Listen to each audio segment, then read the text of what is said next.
So in due diligence, if you're going to be sitting for an interview, you'll be expected that आपको case study दिया जाएगा and you'll be expected to solve that case study within the given time frame. Now there are multiple ways through which they are going to be giving you the case study and they wanted to check your analytical mindset. काफी बार जो मैं अभी case study अभी जो आपको दिखाने वाला हूं, this case study can be also dictated verbally and they will ask you to just share your thought process which is there, or they might give you a database and they'll say that share your screen and just solve this case study in front of them. So what is important for you guys is to build this analytical mindset, and hence in this case study what we are going to be doing, we are going to be trying to build our analytical mindset, और हम कोशिश करेंगे कि हम ये चीज को जो केस स्टडी को सॉल्व करेंगे उसको एकदम ही डीप डाइव एनालिसिस कर सके. चलो, तो केस स्टडी जो वीडियो देख रहे हैं आपको डिस्क्रिप्शन में भी मिल जाएगा, और केस स्टडी जो एलएमएस पे हमारे देख रहे हैं उनको एलएमएस पे भी मिल जाएगा case study. So let me just share my screen. Okay, तो केस स्टडी बहुत ही इंटरेस्टिंग और एकदम ही सिंपल है, राइट. हमेशा एक चीज ध्यान रखिए, जब भी आप केस स्टडी कर रहे हैं कुछ पैरामीटर्स का आपको ध्यान रखना है. सबसे पहला टाइम फ्रेम, राइट, और दूसरा जो डेटा दिया गया उसको बहुत ध्यान से समझिए. क्या बोलता है question? Using the given data in the next step what all analysis can perform, create a separate sheet for each analysis you have to be done. बस उन्होंने बोला कि तुम भैया, तुमको डेटा सेट दे दिया है, तुम अपना दिमाग लगाओ, बुद्धि लगाओ, apply your mindset and tell me what all analysis you can do and do the analysis with this data, and you have 20 minutes to solve this case study out. चलो देखते हैं सबसे पहले क्या क्या एनालिसिस है. ईयर है मेरे पास, डेट है, name of customer, geography, price per unit, number of quantity, sale value, cost per unit, supplier. अब देखो ध्यान से इसको एनालाइज करते हैं. सबसे पहले इसको फिल्टर लगा लेता हूं मैं. अब मैं यहाँ पे बेसिक एक्सेल नहीं सिखाने वाला, आपको आना चाहिए इतना, और नहीं आता है तो हमारा एक्सेल का मास्टर क्लास, एक्सेल का कोर्स आप कर लीजिए, बहुत बढ़िया से आप सीख जाओगे. सबसे पहले देखते हैं ईयर वाइज. अब मेरे को समझना है कि जो ईयर है ये इनका साइकिल क्या है, अप्रैल टू मार्च है या क्या साइकिल है. तो सिंपल है, आपको अगर समझना है तो 21 ईयर को फिल्टर कर लीजिए और ऑटोमेटिकली दिख रहा है आपको कि जनवरी टू दिसंबर है, मतलब ये इसका साइकिल है जनवरी टू दिसंबर. माइंडसेट क्लियर हो गया? ओके. दूसरा चीज, डेटा देखते हैं, दिमाग में आ जाना चाहिए कितने साल का डेटा है. 1 2 3 4 5 साल का डेटा है, राइट. 5 साल का डेटा है. अब देखो कितना है, 250 लाइन आइटम से 5 साल का डेटा है, मतलब एक साल का 50 लाइन आइटम का डेटा दिया हुआ है मेरे पास. एनालिटिकल माइंडसेट, दिमाग खटखट सोचते आना चाहिए. मेरे पास कुछ कस्टमर दिए हैं. अब एक चीज आपको देखते आना चाहिए कि क्या क्या कस्टमर रिपीट हो रहे हैं. क्या कस्टमर रिपीट हो रहे हैं? हाँ, कस्टमर रिपीट हो रहे हैं. यस, कस्टमर रिपीट हो रहे हैं, मतलब कि इसका रिपीट ऑर्डर आएगा. ओके. ज्योग्राफी वाइज दिया हुआ है कि कौन सा कस्टमर किस किस ज्योग्राफी में ऑर्डर कर रहा है. हो सकता है कि फॉर एग्जांपल रिलायंस इंडिया में बैठा है, but Reliance is purchasing a product for different different subsidies and location which is there, तो उस टाइप से हो सकता है. अब दिया है मुझे price per unit. Per unit price क्या है और नंबर ऑफ क्वांटिटीज कितना खरीदा है. तो एक बार क्रॉस वैलिडेट कर लेते हैं. Price per unit into number of quantity, क्या मेरा सेल वैल्यू आ रहा है? क्या? हाँ सर, सेल वैल्यू आ रहा है. और इसका मेरे को कॉस्ट प्राइस भी दिया हुआ है. और कॉस्ट प्राइस हमने किससे माल खरीद रहे? उस सप्लायर से खरीद रहे, ए बी सी डी और सी ए बॉन्क, राइट. तो सप्लायर भी कुछ है, रिपीट हो रहा है. तो इसको वन बाय वन हम एनालिसिस स्टार्ट करते हैं. सबसे पहले हम एनालिसिस स्टार्ट करेंगे किस चीज का? सेल्स डेटा का, राइट. सबसे पहले हम एनालिसिस स्टार्ट करेंगे बेटा सेल्स डेटा का. चलो, अब सबसे पहले सेल्स डेटा को एनालिसिस करते हैं. Let us start making the pivot table. और सबसे पहले मैं लिखता हूं सेल्स एनालिसिस, है ना. सबसे पहले सेल्स एनालिसिस, बेसिक एनालिसिस कर लेते हैं. ईयर और sale value, right. Year on year कितना सेल्स था, एक आइडिया आ जाएगा मेरे को कि ईयर ऑन ईयर कितना सेल्स था, right, which is there. Okay. मैं ग्रिड लाइन विड लाइन सब हटा दे रहा हूँ, राइट. मैंने थोड़े से शॉर्टकट्स लगा के रखे, तो आप ऐसे मत देखिए कि क्या हो रहा है क्या हो रहा है क्या हो रहा है, ठीक है. मैं थोड़ा सा एक्सेल तेजी से चलाऊंगा. एक्सेल का क्लास नहीं है ये, एनालिसिस का क्लास है, ड्यू डिलिजेंस का क्लास है. अब देखिए, मैंने इसको इसको प्लॉट तो कर दिया 19 20 21 22 23. अब जनरली थोड़ा सा एनालिसिस बेटर हो जाता है जब अगर हमारे पास कोई ग्राफ्स एंड बार ग्राफ्स हो, राइट. तो थोड़ा सा हम बार ग्राफ वगैरह भी उठा लेते हैं. आजा भाई, चल भाई, चल चल चल. Pie chart, okay, done. एक चार्ट भी बना दिया हमने. सबसे पहले दिख रहा है, क्या दिख रहा है कि हम देख पा रहे हैं कि 2019 में से 2020 में सेल गिर गया, फिर 2021 में थोड़ा सा गिरा हुआ है, 21 22 से बढ़ना चालू है. अगर आप एनालिटिकल माइंडसेट होगा आपके पास, राइट, और अगर आप सोच पा रहे हो, तो can anyone tell me the reason कि ऐसा क्यों हुआ होगा? क्या आप मुझे रीजन बता सकते हो कि क्यों हुआ होगा? Very good. किसी ने कहा कोविड की वजह से. Perfectly fine. धंधा आप समझ पा रहे हो, मतलब आप एफडीडी के लिए परफेक्ट हो, आपका ड्यू डिलिजेंस माइंडसेट चल रहा है, आप एनालिटिकली सोच सक रहे हो, राइट. तो हाँ, इसका रीजन हो सकता है कोविड की वजह से. तो आपको चाहिए तो आप एक बार यहाँ पे क्वेरी शीट भी बनाइए, राइट. सीरियल नंबर क्वेरी, ठीक है.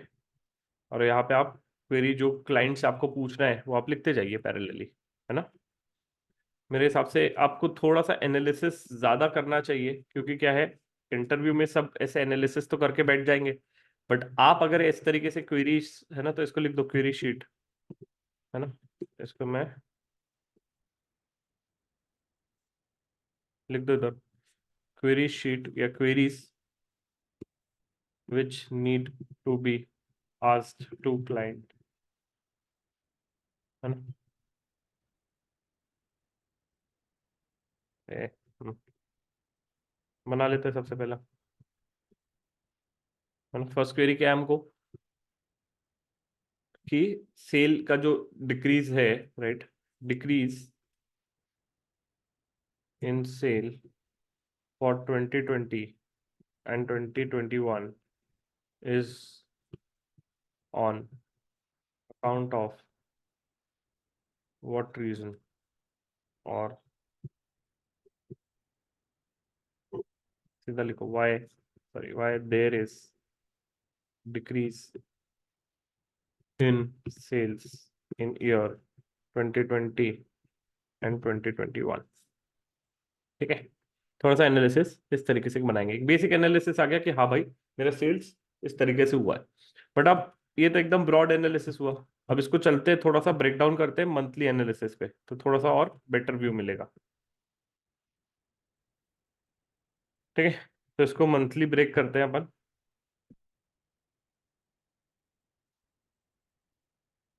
इस ईयरली के जगह मैं इसको ब्रेक करना चाहता हूँ मंथली।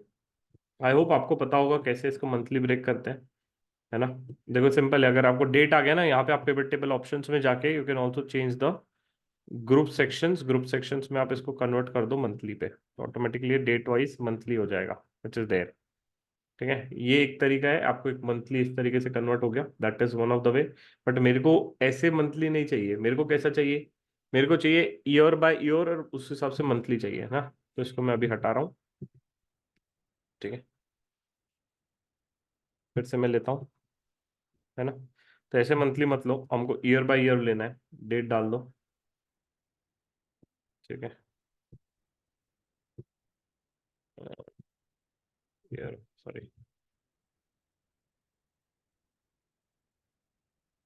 अरे यार एक सेकंड लो।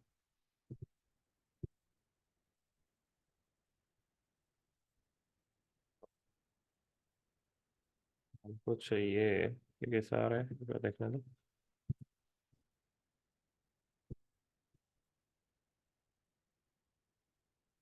इसमें मंथली आ रहा है, रुक जाओ। अब हमको कैसा चाहिए, हमको चाहिए कि यहाँ पे मंथ्स आ जाए, अलग अलग मंथ्स आ जाए, रुक जाओ।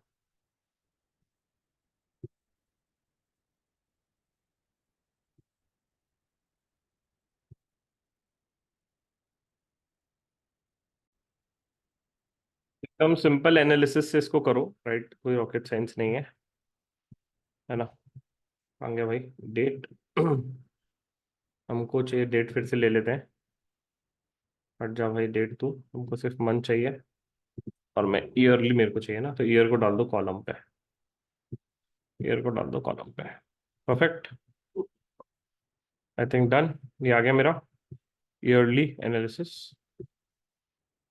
ईयरली एनालिसिस आ गया।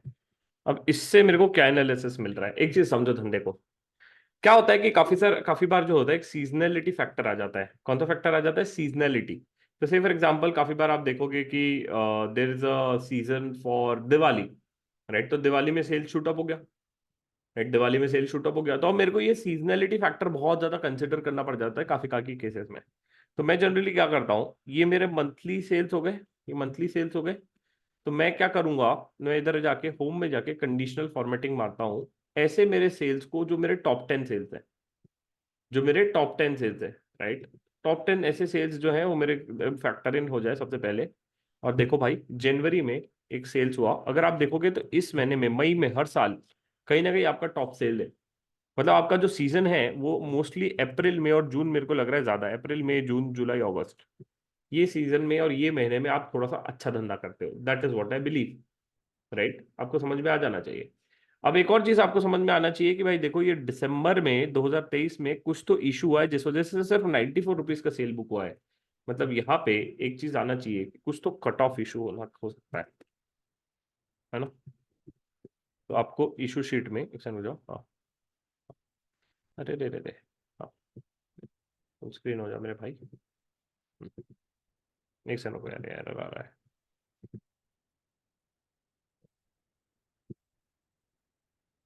इसमें इशू शीट में लिख लो कि वाई द सेल्स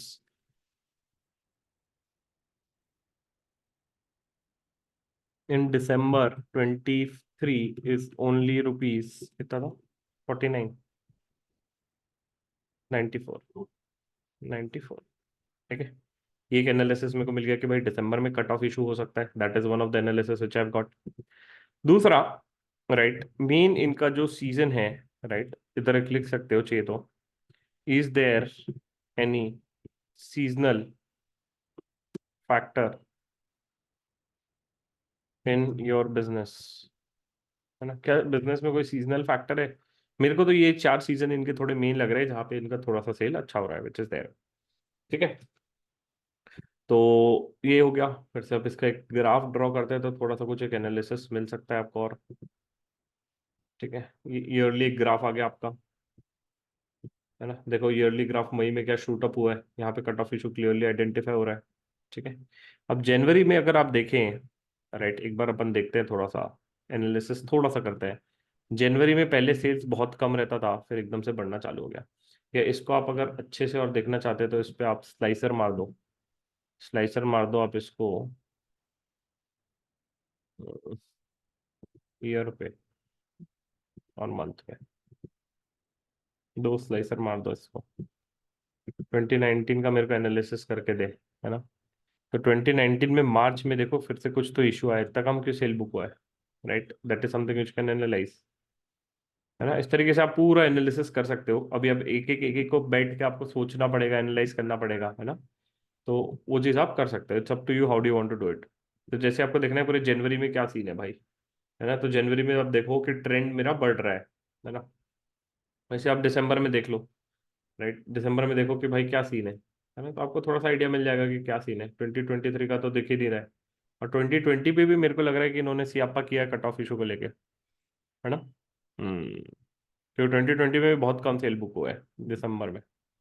तो इस तरीके से आपको थोड़ा सा एनालिसिस करना पड़ेगा, हर एक चीज को बैठ बैठ के समझना पड़ेगा, राइट। अब मेरे को एनालिसिस के मार्क नहीं दिए ज्यादा, मेरे को मार्क दिया है, ये लोग ने बोला है कि भाई तुमको डेटा को आप खेलो और एक बार मेरे को बताओ क्या क्या चीजें आप कर सकते हो। ठीक है, तो ये चीज मैं कर सकता हूँ। जो भाई इसको ठीक करने का, परफेक्ट। ये दो चीज अभी मेरे को एक आइडिया आ गई कि हाँ, इसमें कट ऑफ के इश्यूज लग रहे हैं मेरे को कहीं कहीं, वो एक बार आप बैठ के समझ लेंगे तो आइडिया मिल जाएगा। ठीक है, तीसरा मैं एक और चीज कर सकता हूँ, एक चीज ध्यान रखो कि बेस डेटा दिया हुआ है, तो मैं निकाल सकता हूँ कि इनका मोटा मोटी एवरेज सेलिंग प्राइस क्या था। क्योंकि मैं सेल्स का एनालिसिस कर रहा हूँ कि कितना एक मोटा मोटी एवरेज सेलिंग प्राइस पे ये लोग सेल कर रहे हैं। अब प्रॉब्लम क्या है कि तुम एवरेज सेलिंग प्राइस को एनालिसिस सही से नहीं कर पाओगे। जैसे कि एक छोटा सा एग्जांपल देता हूँ, जैसे कि मैं जर्मनी गया, अब जर्मनी में पता नहीं है ना कि मेरे को एसक्यू वाइज प्रोडक्ट वाइज इन्होंने सेल नहीं दिया, राइट, है ना। You can not say that कि मैं अमेजोन एक फ्रिज बेच रहा है और अमेजोन एक छोटा सा एक साबुन की टिकिया बेच रहा है, तो दोनों के प्राइस का एवरेज करके मैं निकाल लूं कि मेरा एवरेज क्या हो रहा है, नहीं। उसी प्रकार से यहाँ पे मेरे को एसक्यू नहीं दिया है, राइट, प्रोडक्ट लेवल डिटेल नहीं दिया गया है मुझे। तो अब मेरे को एवरेज प्राइस बोल रहा है कि मीरा जी ने जर्मनी में प्राइस परचेस किया था जिसको मैंने बेचा, कितने का, 234 का, 235 का बेचा। वेयर एज सेम पूजा जी ने 211 रुपए का खरीदा। भाई अभी जब इसको एवरेज करने जाऊंगा तब तो फट जाएगा, पहली चीज। दूसरी चीज एक और जब आपको ध्यान में रखना है, सबसे पहले मैं ये और दूसरा एक और ले लेता हूँ ये। ठीक है, तो जब मैं एवरेज कर रहा हूँ यहाँ पे, एवरेज कर रहा हूँ, ठीक है, तो मेरा प्राइस इतना आ गया। बट एक्चुअल में मेरा जो एवरेज होना चाहिए उसमें तो क्वांटिटी का भी इंपैक्ट तो होना चाहिए ना भाई, उसमें क्वांटिटी का भी तो इम्पैक्ट होना चाहिए, राइट, उसमें क्वांटिटी का भी तो इम्पैक्ट होना चाहिए, राइट। तो एक्चुअल में मेरा सेल इतना हुआ है, राइट, एक सेकंड रुको। इतना मेरा सेल इतने का हुआ है और मैंने इतनी क्वांटिटी बेचा, तो माय एवरेज सेलिंग प्राइस और average price for which I have done the business is 316, not 323। ध्यान रखिए, प्लीज ध्यान दो। मैं क्या बोला कि काफी बार जब आप एवरेज का एनालिसिस करते हो तो आप बोलते हो कि प्राइस प्राइस का एवरेज ले लेना ही भाई। प्राइस प्राइस का एवरेज लेके क्या करेंगे, एक्चुअल में तो धंधा हमने 37 यूनिट्स का किया, 42 यूनिट्स का किया है। तो total sale price divided by total quantity होना चाहिए, not only the average of a price. अगर ये करोगे तो गलत आएगा, ये करोगे तो थोड़ा सही आएगा। बट इसमें भी दिक्कत क्या है कि तुमको प्रोडक्ट लेवल डिटेल नहीं दिया गया है। तो तुमको क्लाइंट से मांगना चाहिए कि give me the product level detail, ताकि हम एक बार एवरेज उस प्रोडक्ट का निकाल सके कि एवरेज फ्रिज कितने में गया, एवरेज एसी कितने में गया और एवरेज साबुन कितना गिर गया। है ना। तो आप लिख सकते हो शेयर द लिस्ट ऑफ, क्या share the list of product wise detail, product slash SKU wise detail और बेटर एनालिसिस।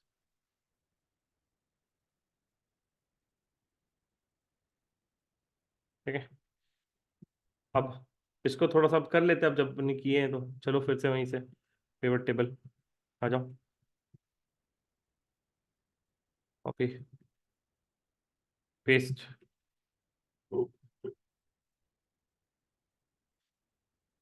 अरे हाँ, मेरे को चाहिए ईयरली, ये सेल्स आ गया, ये क्वांटिटी आ गया, क्वांटिटी, है ना। और ये आ गया आपका average selling price, this divided by this, है ना। चाहिए तो तुम इसका भी ग्राफ बना सकते हो। ठीक है।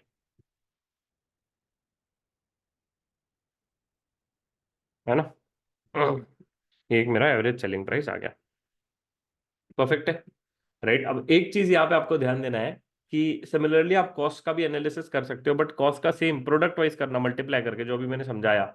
राइट। वो मल्टीप्लाई करके होगा और यहाँ पे पर यूनिट है, तो पहले भाई तुम इसका टोटल कॉस्ट निकालो, है ना। फिर तुम निकालना, इसको चाहिए तुमने क्योंकि अपने इससे किया है ना, तो इसको अब येलो कलर करो, because it should be differentiator ना। क्लाइंट का जो डेटा है और तुमने जो चेंज किया है वो अलग से दिखना चाहिए। इसको तुम फिर मल्टीप्लाई करके निकालो कि भाई मेरा टोटल कॉस्ट क्या था और कॉस्ट पर यूनिट क्या था।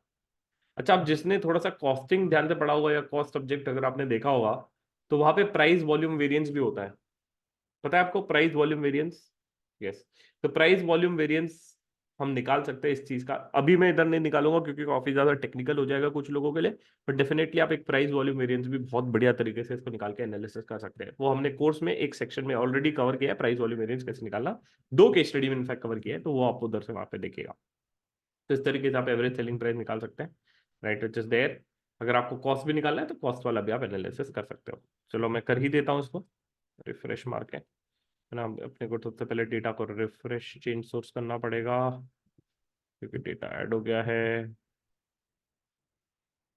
ओके, नेक्स्ट है बच्चों।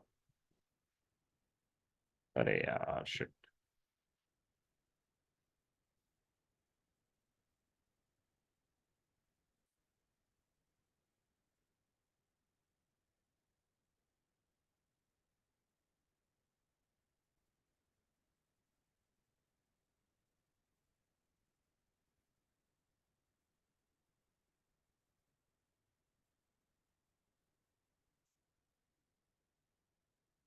क्वांटिटी एंड में रखा ना।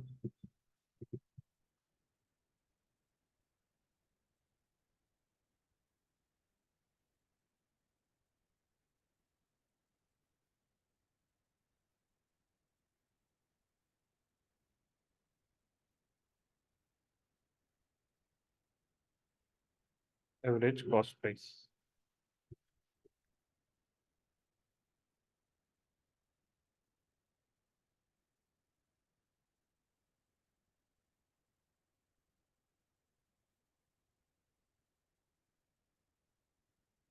मोटा मोटी ये आपका एक आगे एनालिसिस कि आपने एवरेज मार्जिन।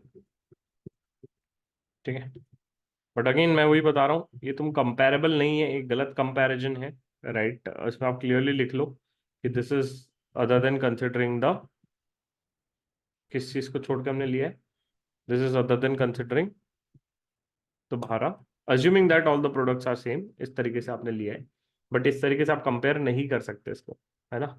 क्योंकि प्रोडक्ट लेवल डिटेल्स अलग है ना, तो प्रोडक्ट लेवल हमको डिटेल अवेलेबल नहीं है। ठीक है, हमने ये कर दिया। ओके, तो चाहिए तो इसका हेडिंग देख लो, ईयरली सेल्स एनालिसिस, बाद में स्पेल चेक मार लेंगे, मंथली सेल्स एनालिसिस,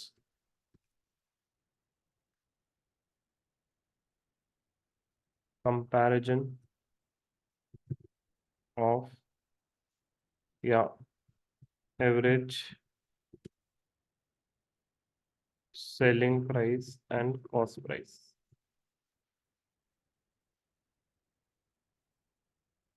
ठीक है, ये अपना हो गया मोटा मोटी सेल्स एनालिसिस में तुम प्राइस वॉल्यूम वैरिएंस भी एनालिसिस कर सकते हो। अब चलते हैं सबसे important, that is again news पे, जिसको हम कहते हैं कस्टमर एनालिसिस, क्योंकि कस्टमर का डेटा दिया हुआ है मुझे, राइट। तो कस्टमर एनालिसिस अब स्टार्ट करते हैं। ठीक है,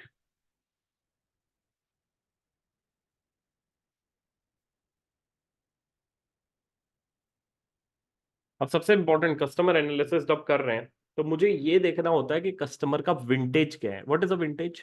सुना है आपने विंटेज कार, पुरानी कार? तो मुझे देखना पड़ेगा कौन सा कस्टमर नया है, कौन सा कस्टमर पुराना है, और कौन सा कस्टमर छोड़ के गया। ऐसा कस्टमर जो लास्ट ईयर में ऑर्डर प्लेस नहीं किया, वो छोड़ के चला गया, तो कस्टमर का मेरे को लाइफ साइकिल देखना पड़ेगा। दूसरा, कस्टमर ने कितने ऑर्डर प्लेस किया, वो भी मुझे देखना पड़ेगा। तीसरा, मुझे देखना पड़ेगा कौन से मेरे हाई वैल्यू कस्टमर है, 80-20 रूल, पैरेटो एनालिसिस, वो भी लगा लेंगे, राइट। तो ये सब चीजें आपको को एक ग्राफ में करना है। चलो करते हैं इसको। तो सबसे पहले मुझे है सेल वैल्यू, है ना। दूसरा मैं डाल देता हूँ ईयर को कॉलम में, कि भाई ईयर वाइज मेरे को दिख जाए तो मजा आ जाएगा, राइट। ईयर वाइज मिल गया मुझे। और दूसरा मुझे काउंट निकालना है, सेल वैल्यू ही डाल देता हूँ और उसको मैं करता हूँ काउंट। रुक जाओ, देखो करता हूँ काउंट कि कितने कितने ऑर्डर प्लेस किया है इसने। हाँ, परफेक्ट।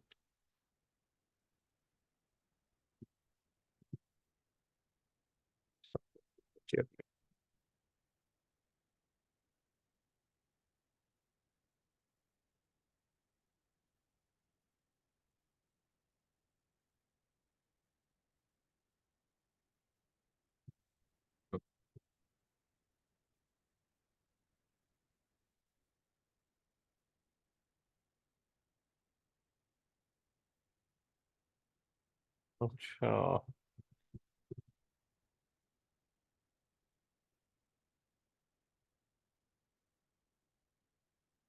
Okay, perfect.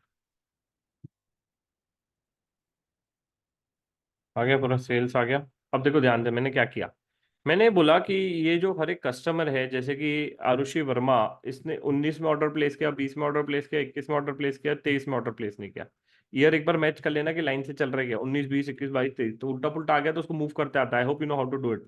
इसको सिलेक्ट करने का सिंपल राइट क्लिक, अच्छा यहाँ से भी आता है, एक सेकंड, इधर जाओगे राइट क्लिक, यहाँ पे आता है मूव का ऑप्शन, मूव अप डाउन करके उसको आप मूव कर सकते हो। पहले देख लो सही है क्या, 19, 20, 21, 22, 23, ठीक है। अब मेरे को क्या करना है, सबसे पहले यहाँ पे देखना है कि भैया कौन से कैसे कस्टमर है जो भयंकर ऑर्डर प्लेस करता है। ठीक है, तो मैं इसको रूल लगा सकता हूँ टॉप 10% भी या टॉप 10 आइटम्स भी, राइट। तो मेरे को चाहिए भैया टॉप 10 आइटम्स, कैसे कस्टमर जो धबाधप बड़े बड़े ऑर्डर प्लेस कर रहे हैं, विच इज देयर। ठीक है, तो ये एक मेरे को मिल गया टॉप टॉप कस्टमर्स। ठीक है, दूसरा, अगर मैंने इस पे ना एक टोटल भी आ रहा था, तो इसमें चाहिए तो मैं टोटल भी ला सकता हूँ। आजा भाई,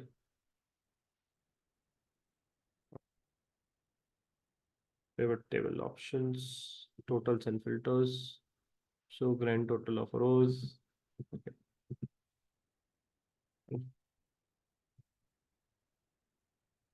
ठीक है, अब इसको मैंने फिल्टर कर दिया, ऐसे कस्टमर्स जो मेरे हाई वैल्यू कस्टमर्स हैं, देख रहे हो आप, ऐसे कस्टमर्स जो मेरे हाई वैल्यू कस्टमर है, कि भैया जो दबा के ऑर्डर प्लेस कर रहे हैं, राइट, उनको थोड़ा स्पेशल एनालिसिस देना पड़ेगा। आपको पता है क्या कि काफी बार जो कंपनीज लाइक जोमेटो, राइट, इन्होंने बहुत टारगेट किया कि अपने हाई वैल्यू कस्टमर्स को रिटेन कर ले, तो उनसे उनका बिजनेस काफी अच्छा बढ़ गया। ठीक है, अब देखो मैं क्या कर रहा हूँ। मेरे को देखना है सबसे पहले कि कौन सा मेरा ओल्ड कस्टमर है, कौन सा मेरे पास नया जुड़ा है। अब जैसे ये कस्टमर है, राइट, मानवी जी, ओबेरॉय जी, नाम में ही पैसा है। ये जो है, ये कस्टमर पिछले साल नहीं थी, 2019 में नहीं थी, 2020 में आई है, मतलब ये मेरे लिए न्यू कस्टमर जुड़ी है विच इज देयर। तो मैं इसको एक एनालिसिस डालना चाहता हूँ कि ऐसे कस्टमर जो 2019 में नहीं थे और जुड़े, उनको न्यू मार्क हो जाए, और ऐसे कस्टमर जो 2023 में राइट छोड़ के चले गए, ऑर्डर प्लेस नहीं किए, उसको मैं बोलता हूँ कि वो लेफ्ट कस्टमर हो गए। तो मैं कहता हूँ उसको सबसे पहले विंटेज एनालिसिस, विंटेज एनालिसिस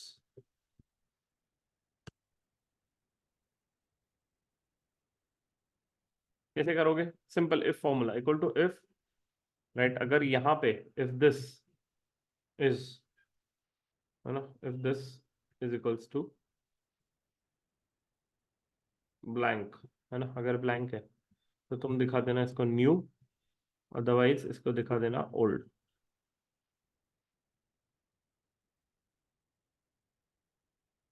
ठीक है, अब इसको चाहिए तो एक कंडीशनल फॉर्मेटिंग तुम लगा लो, क्योंकि क्या है, एक एनालिसिस के लिए आपके लिए सही रहेगा,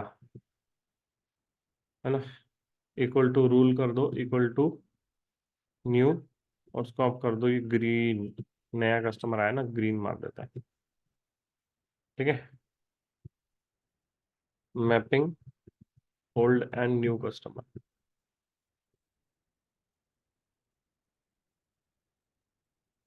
ठीक है,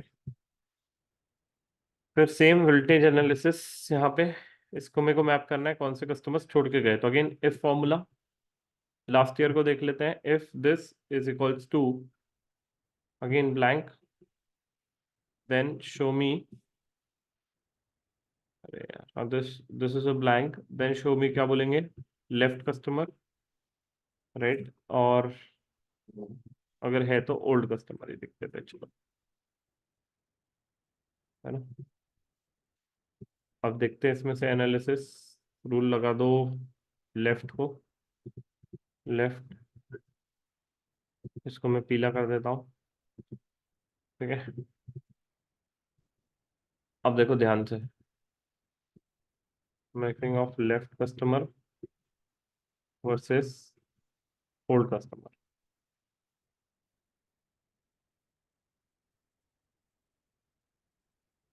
अब इसमें एक चीज आप बढ़िया से एनालिसिस कर सकते हो कि भाई देखो, ये जो न्यू कस्टमर था ये मेरे पास रिटेन्ड है। अब मेरे जो एक चीज आप देखो कि भैया ये हाई वैल्यू कस्टमर्स है ना, ये सब हाई वैल्यू कस्टमर्स है, राइट, ये हाई वैल्यू कस्टमर्स है, ये हाई वैल्यू कस्टमर्स रिटेन्ड होने चाहिए, रिटेन्ड होने चाहिए। ये हाई वैल्यू कस्टमर छोड़ के चला गया। इसमें आप एक और एनालिसिस कर सकते हो which is very good analysis, and that is कि भाई इस कस्टमर ने 14 ऑर्डर वैल्यू प्लेस की, बट इसमें से 14 तो ठीक है, बट पर ऑर्डर साइज कितना रहता है इनका, है ना, पर एवरेज ऑर्डर साइज,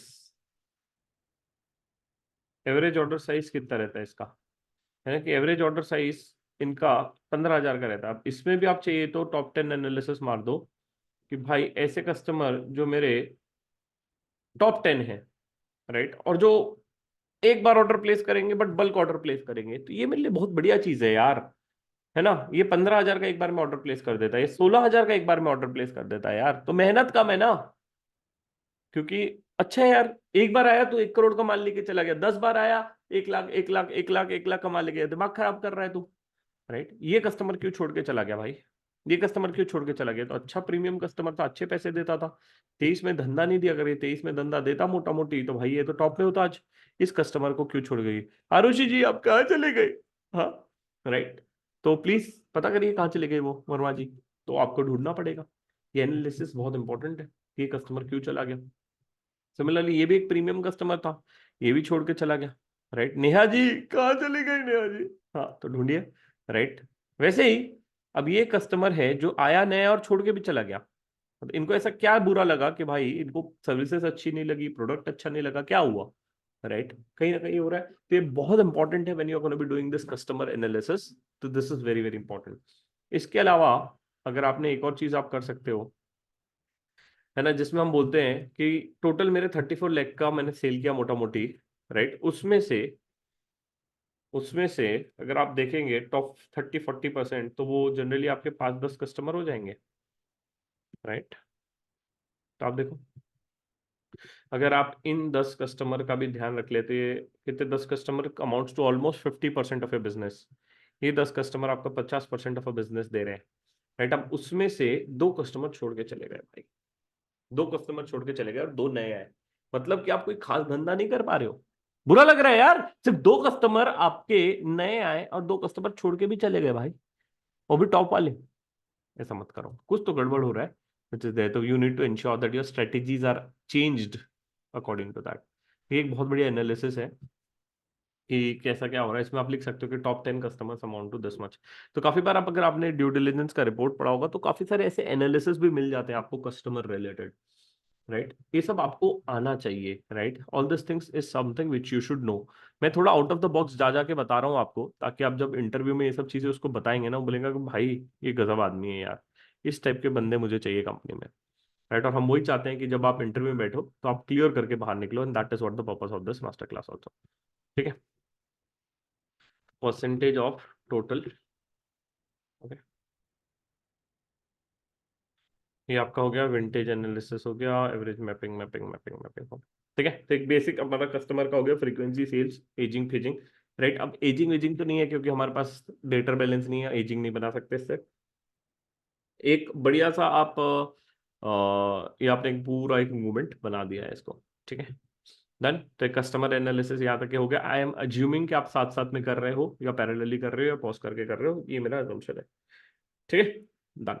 नेक्स्ट पे जाते हैं। अब आते हैं, कस्टमर का हमने कर लिया एनालिसिस। अब इसमें थोड़े से चार्ट ग्राफ्स ब्राफ्स भी बना सकते हो, उसमें कोई लिमिट नहीं है, बट हाँ कहीं आपको रुकना पड़ेगा विच इज देयर। अब आते हैं ज्योग्राफी वाइज। ठीक है, ज्योग्राफी वाइज अब कस्टमर का आप ज्योग्राफी वाइज भी प्लॉट कर सकते हो, चाहिए तो आपको, है ना, या मैं ज्योग्राफी का एक सेपरेट ही बना लेता हूँ। I think that is better, है ना। अच्छा, शिफ्ट F11, सॉरी इधर से इतना जाता है, इधर से ही बना लेता ना पेवर। ज्योग्राफी वाइज ज्योग्राफी आ गया। अब मुझे देखना है कि हर एक ज्योग्राफी में कौन से टॉप कस्टमर्स है।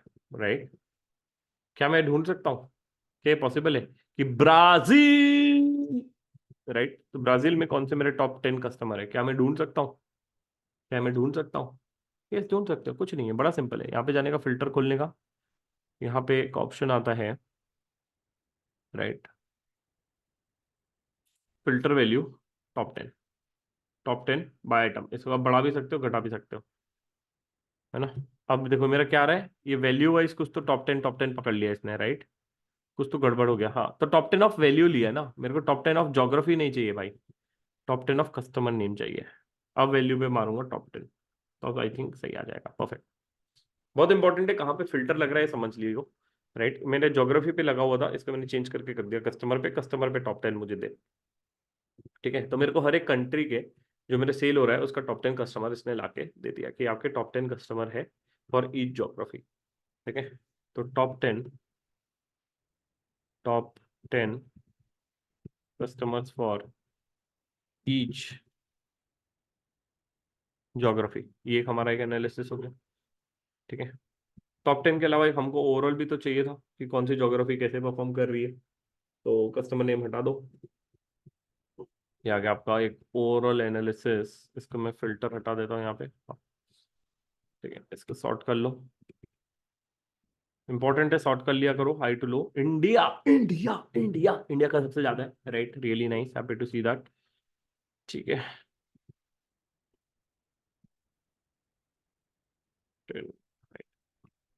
तो इंडिया का मेरा सबसे ज्यादा है, इट इज देयर, तो दैट इज रियली नाइस। इधर भी आप इसको सॉर्ट कर लो ना, तो ये सॉर्ट हो गया, हाई टू लो। ठीक है, तो इस तरीके से आप एक एनालिसिस कर सकते हो कंट्री वाइज की, कौन सी कंट्री में किसका कितना सेल हो रहा है, which is again one of the good parameter. ठीक है, नेक्स्ट, अगर इधर कस्टमर टाइप भी नहीं दिया है, प्रीपेड है कि क्या है, कुछ ऐसे डिटेल नहीं दिया है, राइट, इट इज देयर, तो हमने एक ज्योग्राफी वाइज मार दिया। नेक्स्ट अब जाते हैं सप्लायर वाइज। सिमिलरली आप सप्लायर वाइज मार सकते हो।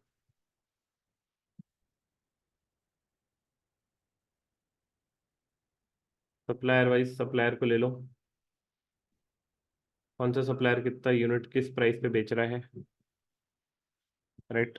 सेल वैल्यू तो नहीं रहेगा मेरे लिए, मेरे लिए टोटल कॉस्ट रहेगा, कितने का माल बेच पाया ये, and I think that is a better parameter for me.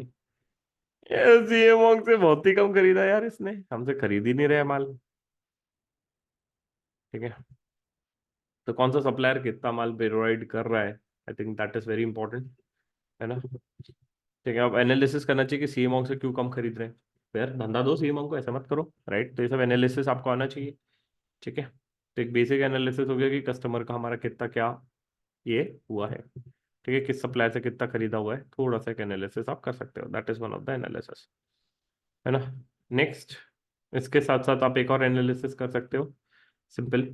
Total sales दिया है, टोटल कॉस्ट दिया है मेरे पास, राइट, जो हमने यहाँ पे किया था सेल्स एनालिसिस, सेल्स और कॉस्ट दिया है ना, तो आप थोड़ा सा मार्जिन निकाल लिए, ओवरऑल लेवल पे भी आप मार्जिन निकाल सकते हो, sales minus average cost, total cost, ये आ गया मेरा total cost, this divided by this, ये आपका जीपी आ गया, है ना। ग्रॉस प्रॉफिट जीपी परसेंट, ये भी एक आपका बढ़िया सा एक एनालिसिस हो गया, राइट। अब इसमें कोई लिमिट नहीं है गाइस, डेटा को जितना खेलते जाओ उतना आपको एनालिसिस मिलते जाएगा, बट हाँ कुछ इंपॉर्टेंट इंपॉर्टेंट जो एनालिसिस थे वो मैंने निकाल लिए। सेल्स में हमने पूरे एनालिसिस निकाल लिए कि भैया ईयरली सेल्स क्या था, मंथली सेल्स क्या था, टॉप टॉप 10 सेल्स कहाँ से आ रहा है, ट्रेंड देख लिया हमने। फिर average selling price, volume variance आप निकाल सकते हो, प्राइस वेरिएंस निकाल सकते हो, राइट। ग्रॉस प्रॉफिट निकाल लिया, कस्टमर को हमने पूरा एनालाइज कर लिया एजिंग वाइज, मंथली और मंथली तो नहीं, ईयरली हमने इसका एनालाइज कर लिया। फिर हमने विंटेज निकाल लिया कस्टमर का, ओल्ड न्यू कौन से है, एवरेज ऑर्डर साइज क्या आ रहा है, टॉप 10 निकाल लिया कि टॉप 10 कस्टमर्स कौन से चल रहे हैं, which is there, right. Geography wise हमने निकाल लिया कि कौन सी ज्योग्राफी में मेरे टॉप 10 कस्टमर्स है, दैट इज देयर। सप्लायर का डिटेल्स निकाल लिया, सप्लायर वाइज कैसे क्या हमारा कॉस्ट स्ट्रक्चर पड़ रहा है, विच इज देयर। तो मोटा मोटी एक मेरे को ये एनालिसिस मिल गया, ठीक है। तो ये एक ब्रॉड एनालिसिस है जो एक इंटरव्यूअर चाहता है जब आप इस चीज को करें, राइट। और डिटेल में आप इसको क्वेरी शीट्स को पूरी भर दें, राइट। तो ये एक चीज आप करिए। इसके अलावा और भी कोई आपने एनालिसिस किया है तो जरूर आप मुझे लिख के बताइए, बताइए कि आपने सर ये भी एनालिसिस किया है, ठीक है। तो इसमें कोई लिमिट नहीं है, बट हाँ जितना करोगे उतना आपका लर्निंग होगा, and this is the broad overview analysis which is there. और अगर आपको पसंद आ रहा है कोर्स तो आप सोच क्यों रहे, रजिस्टर कर लीजिए कोर्स के लिए, या तो फिर अपने फ्रेंड को भी रेफर कर दीजिए कि देखो भाई एफडीडी की मास्टर क्लास ऐसी है, and definitely you love it out. हमने और टेक्निकल और काफी ज्यादा एनालिसिस वाले केस स्टडीज सॉल्व किए तो उसमें बहुत मजा आएगा।